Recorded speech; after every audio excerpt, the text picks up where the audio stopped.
유전자 분석 진단 전문기업 랩지노믹스. 안녕하세요, 기분남입니다.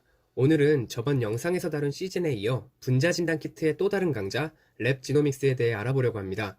시즌과 마찬가지로 랩지노믹스도 코로나19를 기점으로 급성장한 기업 중 하나인데요. 코로나19 소개 영상 당시 1124억 원이었던 랩지노믹스의 시가총액은 6월 4일 종가 기준으로 2541억 원으로 약 2.5배나 올라 있었답니다. 랩지노믹스는 분자진단 시장과 함께 성장해온 분자진단 헬스케어 전문 기업인데요. 유전자 분석 기술을 바탕으로 질병을 효과적으로 진단할 수 있는 새로운 진단법을 개발한 기업입니다. 물론 분자진단 키트에서 강자이긴 하지만 그 외에도 어떤 사업 영역 및 기술이 있는지 본격적으로 랩지노믹스에 대해 하나하나 뜯어보도록 하죠. 챕터 1. 글로벌 시퀀싱 서비스 시장. 저번 영상에서 글로벌 체외 진단 시장, 특히 분자 진단 시장이 성장하고 있다는 것을 알아봤었습니다. 분자 진단 시장에서 PCR 진단 키트를 메인으로 매출을 올리는 시즌과는 달리 랩지노믹스의 경우에는 PCR 키트 외에도 DNA 칩, POCT, NGS 등의 기술로 매출을 올리고 있습니다. 결론을 먼저 말씀드리면 랩지노믹스의 매출 중 상당 부분을 차지하는 것은 바로 유전자 분석 서비스입니다. 그럼 랩지노믹스가 가장 큰 매출을 올리고 있는 NGS 기술을 활용한 시퀀싱 시장에 대해 좀 더 살펴보도록 할까요? DNA 시퀀싱이라는 것은 DNA의 유전 정보, 즉 DNA 내의 염기 배열을 분석하는 것을 말하는데요. 글로벌 시퀀싱 시장의 규모는 최근 몇 년간 급속도로 성장하고 있어서 연평균 성장률이 무려 18.7%에 육박한다고 합니다. 전 세계 지역별로 살펴볼 때 서비스 규모 자체는 현재 북미 지역이 가장 크지만 연평균 성장률의 경우는 아시아 지역이 제일 높은 것으로 확인되네요. 그럼 시퀀싱은 주로 어떤 목적으로 사용될까요? 자료를 보면 시퀀싱은 주로 클리닉, 즉 의료 진단 목적으로 가장 많이 사용됩니다. 그 중에서도 특히 비중이 높은 것은 출산보건과 암 진단 쪽이네요. 출산보건의 경우 NIPT, 즉 비침습 산전 진단 분야가 가장 높은 것으로 보여지는데요. 비침습 산전 진단이란 출산 전 태아의 건강을 확인하기 위해 진행할 수 있는 진단으로 자궁 내 검체를 직접 추출하는 침습식과는 달리 산모의 혈액을 통해 간접적으로 진단을 하는 방식이기에 유산의 위험성이 현저히 낮다고 하여 최근에 많이 각광받고 있는 기술입니다. 챕터 2. 랩지노믹스의 매출 분석. 랩지노믹스 또한 코로나19가 터지면서 주목받은 기업 중 하나인데요. 최근 연간 실적을 정리한 자료를 참고하면 2020년의 연매출은 2019년 대비 어마어마하게 폭등할 것으로 예측되고 있습니다. 2018년에서 2019년까지 연간 유동자산이 23억 증가하고 매출액은 60억 증가했네요. 하지만 코로나19가 터지면서 2020년 1분기 유동자산만 벌써 2019년보다 34억이 늘었습니다. 매출액 또한 1분기 만에 118억 원으로 늘었는데요. 단순 곱셈으로 1년치를 계산한다고 하면 2019년 대비 141억까지 증가할 것으로 전망됩니다. 주요 매출은 일반 진단 검체 분석 등의 용역과 분자 진단, 유전자 서비스 검사인데요. 이번 영상에서는 우선 분자 진단, 유전자 검사 서비스에 기반이 되는 NGS 기술에 대해 알아보도록 하겠습니다. 챕터 3. NGS 기술 기반 제품. 랩지노믹스의 NGS 상품은 맘가드와 앙팡가드가 있습니다. 맘가드는 앞서 말했던 NIPT, 비침습 산전 진단 제품인데요. 임산부의 혈액에 있는 태아의 유리 DNA를 분석하는 진단을 사용합니다. 이 검사를 통해서 태아의 다운 증후군, 에드워드 증후군, 파타우 증후군 같은 기형아 진단을 수행할 수 있습니다. 앙팡가드는 신생아에게 사용할 수 있는 진단 제품입니다. NGS와 바이오 인포메틱스가 결합되어 신생아 염색체의 중복, 결실 등의 이상을 확인하여 신생아의 발달 장애 여부를 진단할 수 있습니다. 챕터 4. NGS 기술이란? 맘가드와 앙팡가드를 가능하게 한 NGS라는 것은 대체 어떤 기술일까요? NGS는 결국 유전자 내 염기 서열을 분석하는 기술인데요. NGS 이전에 유전자를 분석하는 기술로 생어 시퀀싱이 있었습니다.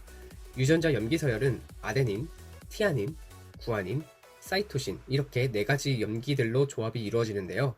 생어 시퀀싱에서는 이 염기들의 순서를 분석하기 위해 PCR 기술과 유사하게 열을 가해 유전자 이중 나선을 단일 나선으로 쪼갠 후 프라이머를 넣어줍니다. 다만 이때 프라이머를 DNTP와 ddNTP 두 종류를 같이 넣어주는 거예요. DNTP와 ddNTP가 무슨 차이가 있냐면요. DNTP는 이름이 디옥시 뉴클레오타이드 트라이포스페이트, ddNTP는 이름이 디디옥시 뉴클레오타이드 트라이포스페이트예요. 디옥시라는 것은 OH기가 수소 원자로 치환된 것을 말하는데 DNTP는 1개, ddNTP는 2개가 치환된 것이죠. DNTP는 2번 탄소 하나에만 OH가 없지만 DDNTP는 OH기가 없는 게 2번 탄소, 3번 탄소 두 개예요.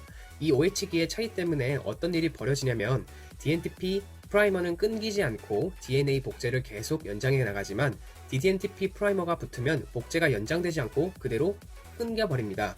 또한 DDNTP의 염기 부분은 형광 마커 분자를 넣어 설계되었기 때문에 형광으로 검출이 가능합니다. 위와 같은 특징을 이용해 마지막 염기가 무엇인지 확인할 수 있는 방법입니다. 4개의 DDNTP들을 각각 분리하여 전기영동을 걸어주면 짧은 조각은 가볍기 때문에 멀리 끌려가고 긴 조각은 무겁기 때문에 멀리 끌려가지 않아서 결국은 짧은 조각에서 긴 조각 순으로 나열되게 됩니다. 그럼 긴 DNA 조각은 짧은 DNA 조각의 염기 배열을 포함하고 있으니까 이런 식으로 염기 서열을 전부 알 수 있는 것이죠. 반면 실시간으로 모세혈관 전기영동을 통해 좀 더 세밀하게 검출할 수도 있는데요. 짧은 조각이 먼저 이동한 사실을 기반으로 전기영동을 걸어주면 실시간으로 지나갈 때마다 형광을 띠는 염기 서열을 하나하나 읽어나갈 수 있습니다. 이렇게 염기 서열을 알 수 있던 것이죠. 그렇지만 이 생어 시퀀싱은 분석에 들어가는 시간과 비용이 너무 많았어요.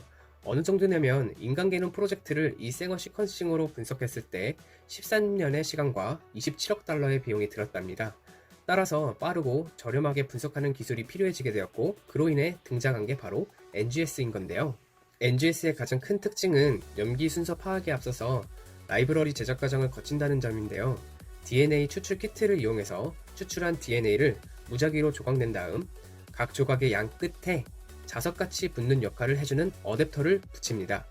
그러면 각 조각들의 어댑터와 플로우셀이라는 곳의 코팅 분자가 결합해 붙으면서 DNA 조각들이 증폭되고 결과적으로는 같은 염기 배열의 DNA 조각 여러 개의 다발들이 형성되어 있는데 이 다발을 클러스터라고 합니다. 이렇게 추출한 DNA의 클러스터들을 구축하는 과정이 바로 라이브러리 제작인 거죠. 이렇게 라이브러리를 제작한 후 염기 배열을 해독하기 시작하는데요. DNA 조각들의 염기 배열을 해독한 후 기존에 해독된 대조군과 비교하는 정렬 과정을 거치면 각각의 DNA 조각이 어디에 와야 하는지 알게 되고 그 순서에 맞춰 해독 결과를 재배치함으로써 전체적인 DNA 분석이 완료되는 것이죠. NGS 기술 덕분에 유전자 분석 시간과 비용이 어마어마하게 단축되었는데요. 2013년 기준으로 분석 시간은 하루, 비용은 $1,000까지 줄이는데 성공했다고 합니다. 챕터 5. NGS 기술의 전망. NGS 기술을 통해 알 수 있는 정보는 정말 무궁무진합니다. 여러 생물종의 DNA 서열을 분석하여 각각의 DNA가 어떤 역할을 하는지도 알 수 있고 유전성 질환과 관련된 유전자도 파악할 수 있어서 인류의 보건복지를 한 단계 더 진화시킬 수 있을 것으로 전망됩니다. 이번 영상에서는 랩지노믹스에 대해 알아보았는데요. 코로나19가 터지면서 분자진단 키트 생산 기업 중 하나로 주목받은 랩지노믹스이지만 이렇게 알아보니 랩지노믹스의 진면목은 유전자 해독 분야라고 볼 수 있겠네요. 유전자 단위까지 진단하여 질병을 예측하고 나아가 예방 및 치료까지 도전하는 미래는 랩지노믹스의 손에서 시작될지도 모르겠습니다. 영상이 유익하셨다면 좋아요, 구독, 알람 설정 부탁드리고요. 궁금한 주제가 있으시다면 댓글로 주제 추천 많이 부탁드립니다. 그럼 다음 영상에서 만나요.